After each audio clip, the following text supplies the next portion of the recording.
میری بہوئیں ڈرامے کی نیکسٹ ایپیسوڈ میں دکھایا جائے گا کہ آریان اور مہک کی میڈیکل رپورٹس آ جاتی ہیں اور آریان جب مہک کو بتاتا ہے کہ رپورٹس کے مطابق تم کبھی ماں نہیں بن سکتی تو مہک کو یوں محسوس ہوتا ہے جیسے کسی نے اس کا دل مٹھی میں جکڑ لیا ہو۔ مہک کو تو بچوں کا بہت شوق تھا اور وہ تو بے چینی سے انتظار کر رہی تھی کہ کب میرے اور آریان کی زندگی میں یہ خوشی آئے گی۔ اب ہو سکتا ہے ناظرین کہ اصل میں رپورٹس کے مطابق آریان خود ہی باپ نہ بن سکتا ہو اور یہ جاننے کے بعد وہ شاک بھی ہوا ہو، تکلیف بھی ہوئی ہو اور انسلٹ بھی محسوس ہو رہی ہو کہ میں کس طرح سے یہ بات گھر والوں کو یا مہک کو بتاؤں گا۔ ایسے میں مہک مجھے چھوڑ کے جا بھی سکتی ہے۔ تبھی گھر آتے تک اس نے یہ پلان بنایا ہو کہ بجائے اس کے کہ میں اپنی رپورٹ کے بارے میں بتاؤں، مہک سے کہتا ہوں کہ تم ہی کبھی ماں نہیں بن سکتی۔ بہرحال جب عنبر بیگم کو پتہ چلتا ہے کہ مہک ماں نہیں بن سکتی تو وہ بھی بہت شاکڈ ہو جاتی ہے کیونکہ اسے تو اپنے تینوں بچوں کی اولاد دیکھنے کا ارمان تھا۔ لیکن افسوس کہ یہ خوشخبری صرف شاہویر اور ایمان کی طرف سے ہی سننے کو ملی ہے، جبکہ شاہویر جسے اولاد اتنی بڑی خوشی دینے والا ہے وہ ماہنور کے چکر میں بری طرح پھنس چکا ہے، جس کے بعد ظاہر ہے کہ شاہویر اور ایمان کا گھر خراب ہو سکتا ہے۔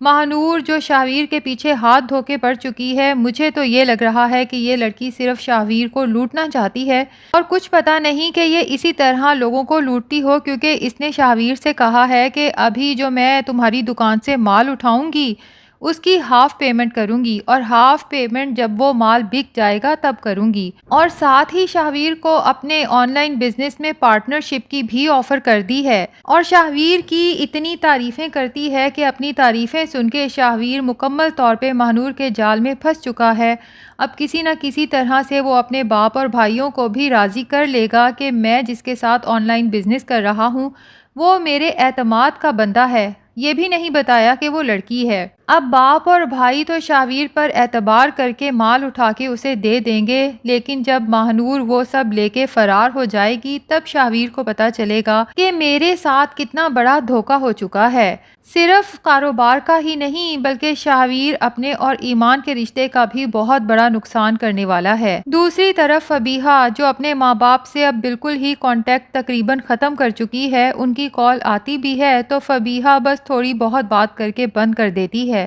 جبکہ ماں چاہتی ہے کہ فبیہا گھر آئے تاکہ آمنے سامنے بیٹھ کے ہر قسم کی غلط فہمی کو دور کیا جا سکے۔ اب فبیہا کے سسرال والے بھی یہ بات تو نوٹ کر رہے ہیں کہ ہر چھوٹی چھوٹی بات پہ ناراض ہو کے اپنے میکے جانے والی فبیہا نے نہ صرف میکے جانا چھوڑ دیا ہے بلکہ بہت بجھی بجھی اداس رہنے لگی ہے۔ فبیہا کے سسر آصف صاحب اپنی بہو کی اداسی کو ختم کرنے کے لیے سب گھر والوں کے سامنے اپنی بیگم عنبر سے کہتے ہیں کہ بھائی تسلیم اور عمران کے ہاں اتنی بڑی خوشی آنے والی ہے، آپ کو چاہیے کہ مٹھائی کے ٹوکرے لیں اور ان کو جا کے مبارکباد دے کے آئیں، بلکہ مجھے لگتا ہے کہ ہم سب کو ان کے گھر جا کے مبارکباد دینا چاہیے۔ فبیہا تو اپنے سسر کی بات سن کے حیران رہ جائے گی، اسے تو یہی خوف تھا کہ جب میرے ساس سسر کو اس بات کا پتہ چلے گا پتہ نہیں وہ میرا کتنا مذاق بنائیں گے، لیکن یہ تو اتنے اچھے ہیں کہ میرے پیرنٹس کو مبارکباد دینے کا سوچ رہے ہیں۔ آصف صاحب فبیہا کو بھی سمجھائیں گے کہ ایسے وقت میں اپنی امی کو ٹینشن دینے کی بجائے آپ کو دوست بن کے اپنی امی کا خیال رکھنا چاہیے، کیونکہ ٹینشن نہ صرف ان کے لیے بلکہ ان کے ہونے والے بچے کے لیے بھی نقصان دہ ہو سکتی ہے۔